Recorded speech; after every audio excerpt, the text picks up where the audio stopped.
Salam hörmətli kanal üzvləri. Mən Pirəliyeva Elnurə. Bugün sizə öz tərtib elədiyim bir sualı təqdim edirəm. Gəlin baxaq. Sualımız belədir. Hansı cümləyə durğu işarəsini və yaxud durğu işarələrini məqsədyönlü şəkildə əlavə etsək, həm əsas nitq hissələrinin sayı artar, həm də cümlənin quruluşca növü dəyişər. Təkrar edirəm. Hansı cümləyə durğu işarəsini və yaxud durğu işarələrini məqsədyönlü şəkildə əlavə etsək, həm əsas nitq hissəsinin sayı artar, həm də cümlənin quruluşca növü dəyişər.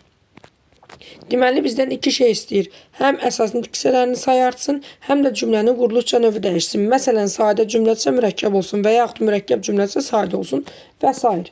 Gəlin indi cümlələrimizi təhlil edək. Bir dəqiqə. Aha. Bizə verilib 5 variant. A variantına baxaq. Gəlsənə bugün bu işi həll edəsən. Gəlin indi nitq hissəsi olaraq düşünək. Bilirsiniz ki, əgər bizim cümləmizdə ikinci bir feilimiz varsa, variantları bir dənə sizin üçün aralayayım ki, daha rahat olsun. Təhlilimiz də rahat olar. İzahlarımız da. Aha, deməli birinci cümləmiz də belə idi. Baxın, burada başqa bir feil olduğuna görə bilirsiniz ki, gəlsənə sözü, bu söz gəlsənə iki cür düşünülə bilirdi. Həm yalnızca ədat kimi düşünülə bilirdi, həm də ədat və feil olaraq düşünülə bilirdi. Yəni, feil üstəgəl ədat formasında düşünülə bilirdi. Bu iki cür düşünülə bilən feildir. Hansı halda bütöv ədat kimi düşünülürdü? O halda ki, bu cümləmizin feili olurdu və biz gəlsənəni bütöv ədat kimi düşünürdük. Hansı ki, bu cümlədə hal-hazırki vəziyyətində gəlsənə sözü bütöv ədatdır. İndi fikir verək. Bura bir vergül əlavə edirəm. Gəlsənə bugün işi həll edəsən. Gəlin cümləmizi təhlil edək. Vergül varsa bilirsiniz ki, ədatdan sonra vergül gəlməyəcək. Ancaq təsdiq inkar ədatı özündən sonra vergül tələb eləyir. İndi bura bir vergül qoydumsa mən, yəni vergül işarəsindən burada istifadə elədimsə mən, cümləmin təhlil sxemi dəyişəcək. Cümləmdə olacaq iki dənə xəbər.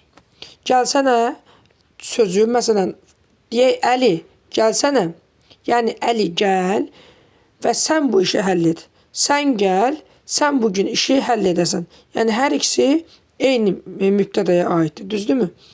İndi burada gəlsənə oldu nə? Birincisi feil plus ədat. Nitq hissəsi olaraq baxaq. Deyir, əsas nitq hissəsinin sayı artdı. Bəli. Doğrudan da əvvəl gəlsənə sadəcə ədat etsə, indi bir feil, bir ədat olduğuna görə əsas nitq hissəsinin sayı artdı. Amma ikinci tərəf var axı, cümlənin quruluşca növü dəyişərmi? Cümlənin quruluşca növünə fikir verək. Sən gəl, sən bugün bu işi həll edəsən. İkisində də eyni mübtəda olduğuna görə sən mübtədasın.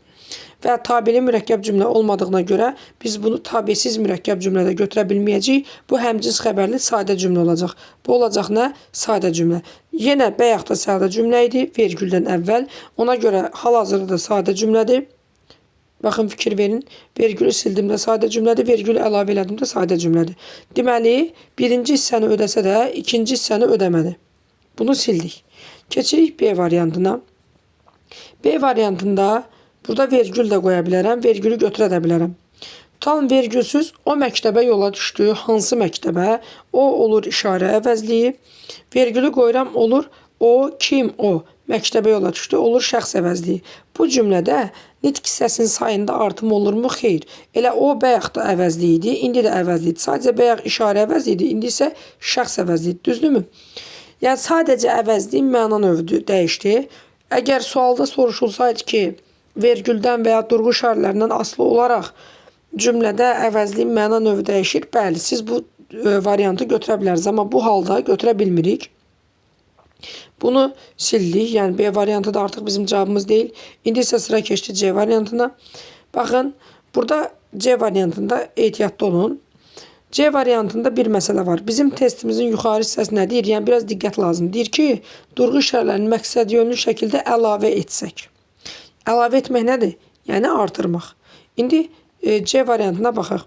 Düzü, əyrini seçmək çətin məsələdir.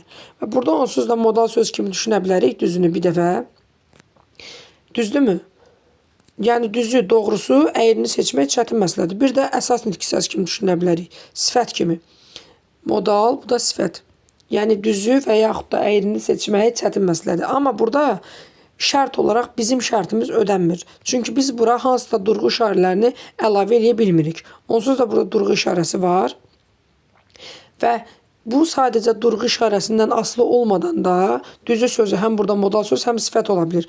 Yəni əsas nitq hissəsinin sayı artır kimi görünür kənardan baxanda. Çünki modal söz keçirək sifətə. Yəni bir versiyada modal sözdür, yəni bir versiyada sifətdir. Amma yenə də vergül məsələsi də ödəmir. Cümlənin quruluşu məsələsi də ödəmir. Yəni C də bizim variantımız deyil. İndi keçirik D variantına. İndi fikir verin. Bayaqki A variantına yaxındır. Buradan vergülümüzü artırırıq. Gəlsənə bugün Ənvərlə görüşək. İlkin versiyada, vergülsüz versiyada, gəlsənə burada ədat idi. Vergülü qoyduqda isə bilirsiniz ki, yenə də deyirəm, təsdiq inkar ədatından sonra ancaq vergül olur. Hər bir ədatdan sonra vergül olması qaydası yoxdur. İndi vergülü qoydum və təhlil verirəm. Gəl olur burada feil. Düzdürmü? Sana sənə ədat. Yəni gəlsənə oldu bir feil üstə gəl bir ədat. Əsas nitq hissəmin sayı artdı mı? Artdı.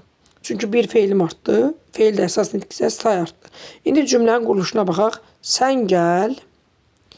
Bugün Ənvərlə biz görüşək. Gələn sən görüşən biz. İki ayrı mübtəda olduğuna görə, yəni qrammatik əsas 2 dənə olduğuna görə buna deyəcəyik biz nə? Tabesiz mürəkkəb cümlə. Yəni bizdən tələb olunan cavab bax buymuş. Həm sadə cümləni mürəkkəb cümləyə keçirdi.